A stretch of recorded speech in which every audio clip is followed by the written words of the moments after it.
नमस्कार, हिमाचल बुलेटिन में आपका स्वागत है।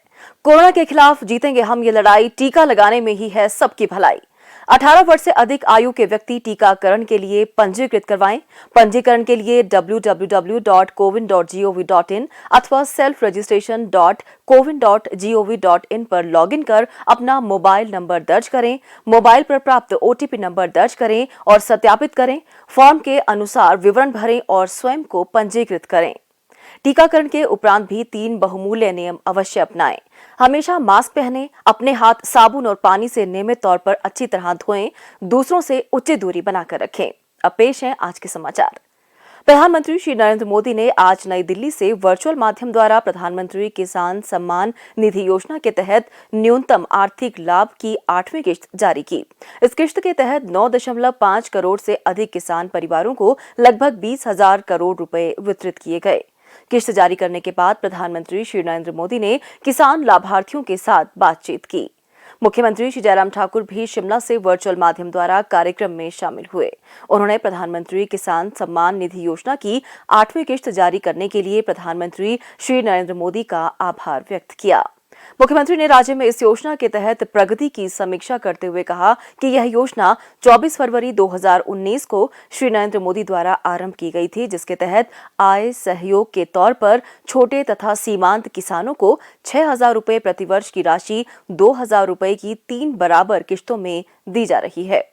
श्री जयराम ठाकुर ने कहा कि प्रदेश में कृषि क्षेत्र कुल राज्य सकल घरेलू उत्पाद में लगभग 13.62% का योगदान देता है। उन्होंने कहा कि राज्य में लगभग 9.97 लाख कृषक परिवार हैं, जिनमें से लगभग 89% छोटे और सीमांत किसान हैं।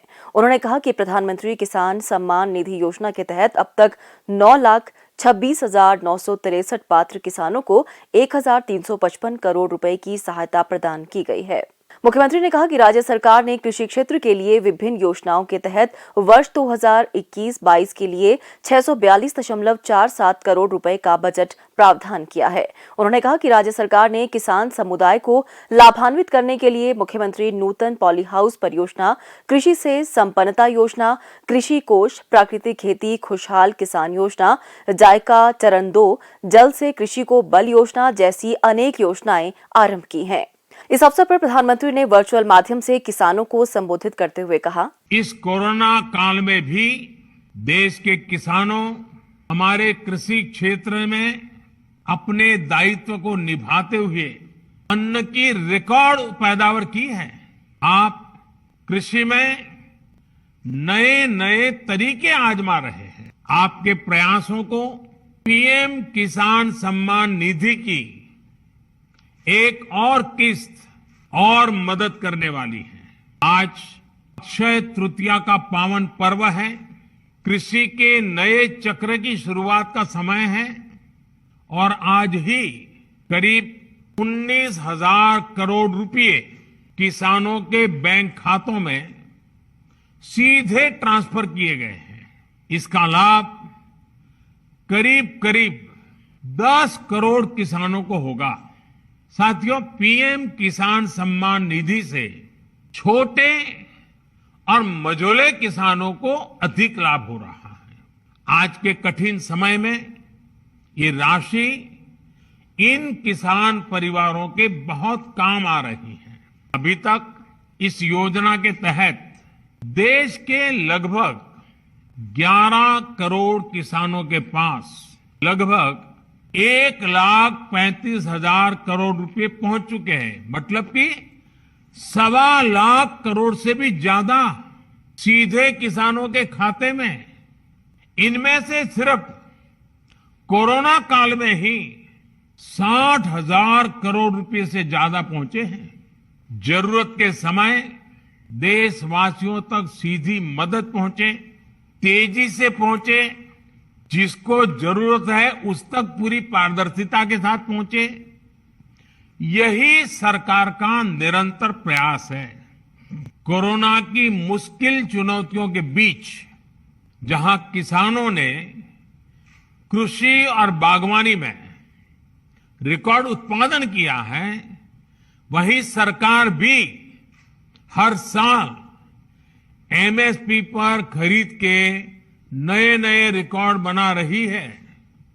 सरकार ने निर्णय किया है कि कोरोना काल को देखते हुए केसीसी ऋण के भुगतान या फिर नवीनीकरण की समय सीमा को बढ़ा दिया गया है। ऐसे सभी किसान जिनका ऋण बकाया है वो अब 30 जून तक ऋण का नवीनीकरण कर सकते हैं। इस बढ़ी हुई अवधि में भी किसानों को 4% ब्याज पर जो ऋण मिलता है, जो लाभ मिलता है, वो लाभ भी चालू रहेगा, मिलता रहेगा। मुख्यमंत्री श्री जयराम ठाकुर के कुशल नेतृत्व में प्रदेश सरकार द्वारा कोविड-19 की चुनौती का दृढ़ता से मुकाबला किया जा रहा है। राज्य सरकार द्वारा इस महामारी के संकट के दौरान मरीजों को अस्पताल तक पहुंचाने के लिए अतिरिक्त एम्बुलेंस की व्यवस्था की गई है। प्रदेश में वर्तमान में कुल 123 कोविड समर्पित एम्बुलेंस सेवाएं दे रही हैं। पेश है एक रिपोर्ट। हिमाचल का मिशन एम्बुलेंस।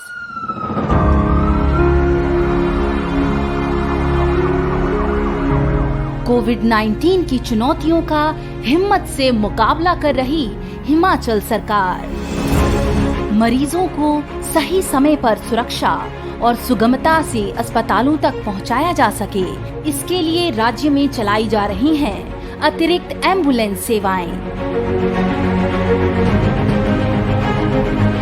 शिमला से मंडी जिले के धर्मपुर क्षेत्र के लिए चलाई गई आधुनिक एम्बुलेंस इन्हीं सेवाओं की झलक है। इस खास एम्बुलेंस में ऑक्सीजन आपूर्ति की सुविधा तो है ही, साथ ही एक समय में 2 मरीजों को ले जाया जा सकता है।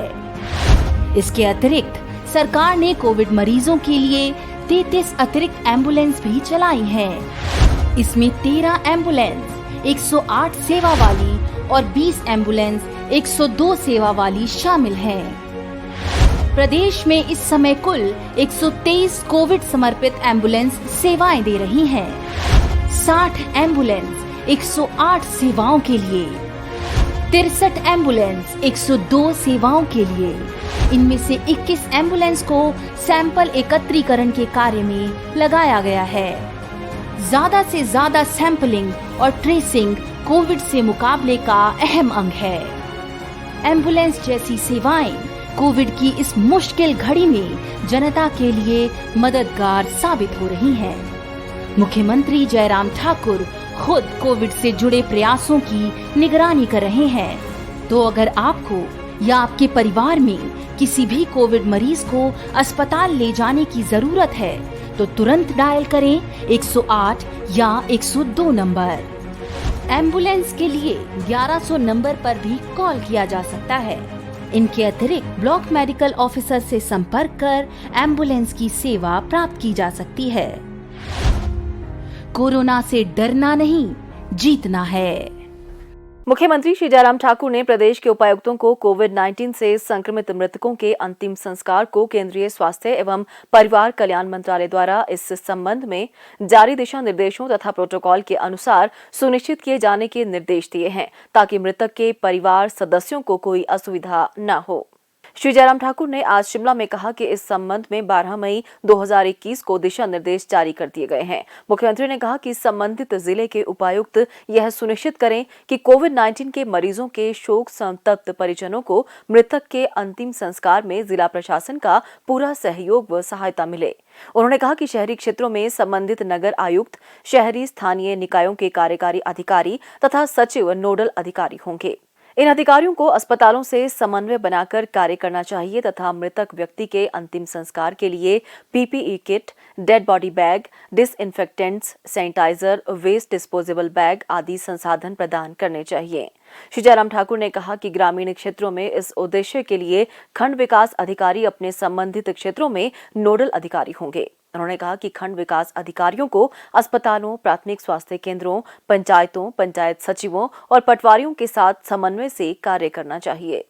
उन्होंने कहा कि मृतक के परिजनों को संकट के समय में किसी भी तरह की सहायता के लिए शहरी निकायों के अधिकारियों, कार्यकारी अधिकारियों, सचिवों तथा ग्रामीण क्षेत्रों में संबंधित पंचायत सचिवों व पटवारियों से संपर्क करना चाहिए।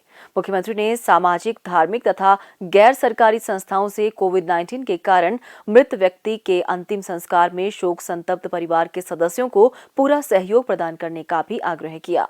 उन्होंने विधायकों से आग्रह किया कि स्थानीय प्रशासन तथा स्वास्थ्य विभाग के साथ उचित समन्वय के साथ साथ मृतक के परिवार सदस्यों के साथ उचित संपर्क बनाना सुनिश्चित करें ताकि मृतक व्यक्ति का अंतिम संस्कार केंद्रीय स्वास्थ्य एवं परिवार कल्याण मंत्रालय द्वारा जारी किए गए दिशा निर्देशों तथा प्रोटोकॉल के अनुसार किया जा सके।